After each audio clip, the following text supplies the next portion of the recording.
Mother, where have you been all day? I know I'm excited. I had an accident with the car. Oh, no, I'm not hurt. Nobody was hurt, but I don't know how to tell Charles about it. You know how madly in love he is with that silly car. Well, I don't know how it happened.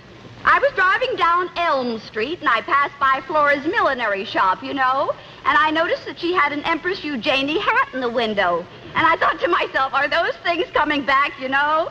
And I guess for a moment, my mind went off the driving, because the next thing I knew, I was driving right through the front window of Jim Grady's liquor store. Oh, it's a mess, the bottles and everything. Oh, the car's pretty badly damaged, I guess. I had it towed over to Bill's garage. They're going to call me up later and... Wait a minute, Mother.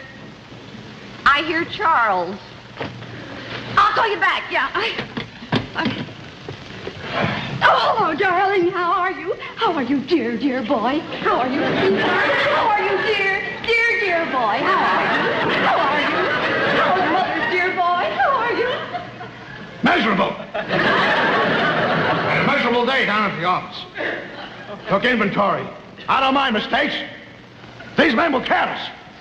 I don't like careless people. People can make mistakes, but this was pure carelessness. I'm very upset and very excited.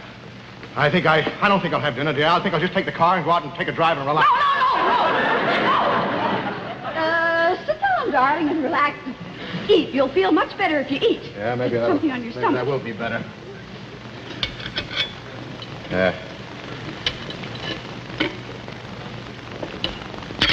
Can't eat, dear. It just sticks in my stomach and my throat. I'll just take the car and take a nice relaxing drive. No, darling, eat, and you'll feel better, and I cooked your favorite dish, kidney stew with lobster sauce.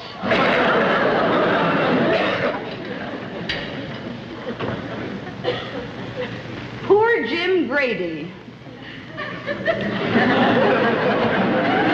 Poor Jim Grady. Well, he owns the liquor store on Elm Street, On you Elm know. Street, yeah. And today, somebody drove a car right through his front window.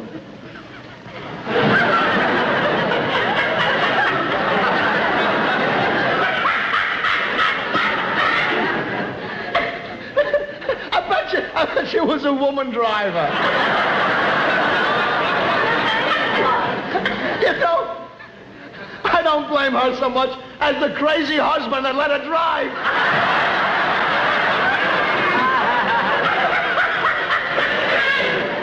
What is the husband's fault? What a pile of dough that's gonna cost. Phew! Boy, better to drive it through a jewelry store window than through a liquor store window. What am I worried about? He'll pay for it. You know something, darling? I've been giving it a lot of thought, and I don't want that new fur coat. You mean you don't want the new fur coat? You've been pestering me for a year. We took it out of my salary for 6 months we saved. Now, look, don't worry about the financial affairs of this house. I'll worry about them. If I could only get those guys down at the office to worry a little more about their work, I wouldn't be so aggravated. Just plain carelessness. I said, I understand. I can't eat, dear. I'm going to go out and take the car in here next Friday. No. It isn't wise. What's the matter with you, Doris? I don't understand you. First of all, I want to buy you the coat. You don't want the coat. Then this is the car, and you don't want the... Well, darling, I didn't tell you, but I took the car over to Bill's garage for some minor repairs.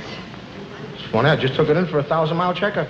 Well, I guess they didn't check it up very good. What's the matter with the carburetor? A little, out of tune or something? Probably. Are the brakes slipping? They slipped.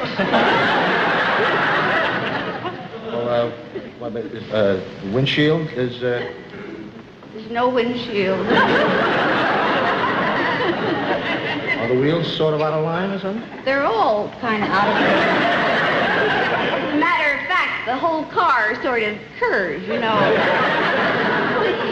The luggage rack doesn't close, and the doors don't quite come together. The radio never was very good. And the front of the car is sort of where it shouldn't be, and the upholstery is a little stained.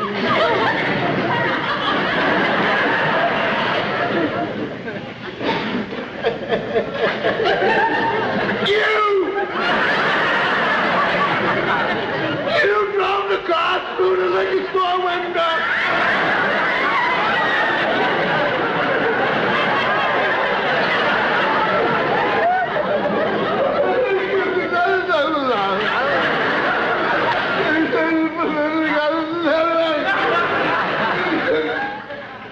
Jim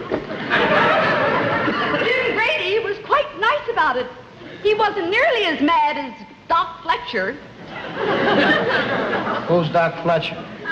Doc Fletcher is the man that owns the drugstore right across the street from the liquor store. You smashed up a drugstore, too? Well, I had to back up to get out of the liquor store.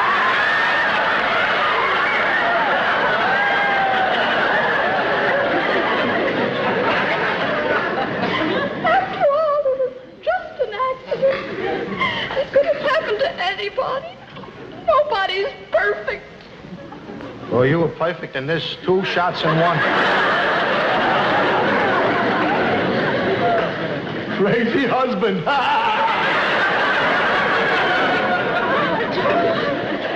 Nobody was hurt, huh?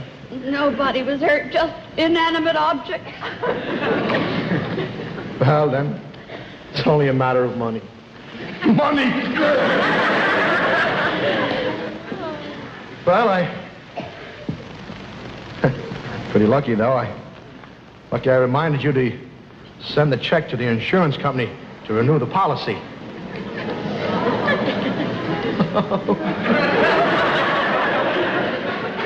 Lucky boy, me? What a lucky boy. And I reminded you. We'd never be out of debt. I'm afraid to ask.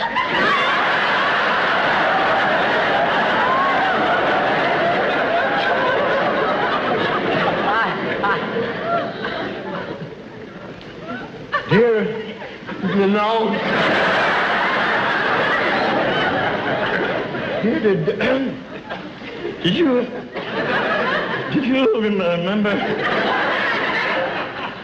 remember to pay the premium on the insurance policy? Of course I did, dear. You told me. You did? Oh, boy, that's wonderful.